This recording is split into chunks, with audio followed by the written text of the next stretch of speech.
Pelo veículo automóvel indicado Fred Weber. Viatura histórica de origem inglesa da empresa Fred Weber, fabricada em 1927. Viatura de combate ao incêndio mais antiga do Corpo de Bombeiros foi adquirida em 1929. Sendo uma verdadeira relíquia que foi totalmente reformada para fazer parte do Museu do Corpo de Bombeiros do Estado.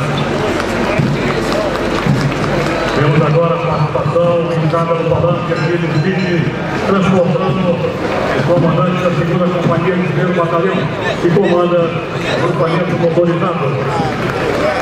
Módulo XRF Exemplo, destinado à prevenção de incêndios.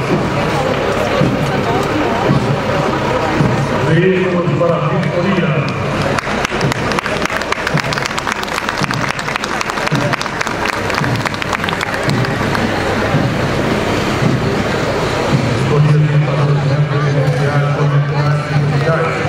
Utilizando a aplicação do cumprimento das normas de prevenção contra incêndio e pânico.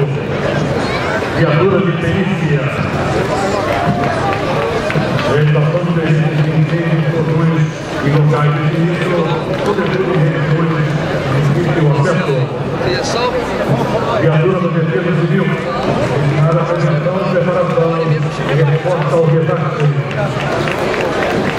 Viatura de combate a incêndios florestais.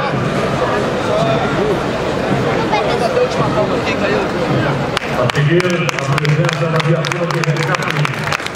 Atendimento pelo hospitalar, principalmente em atendimento apoio traumatizados e parturientes.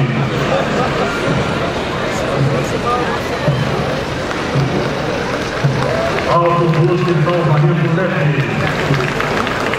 Utilizada por bombeiros para combate a pequenos incêndios, salvamento diverso, caminhão de pequeno porte, reservatório de água de 700 litros.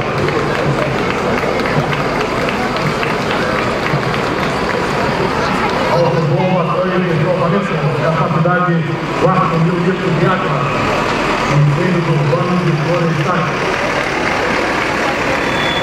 Autoplataforma hidráulica.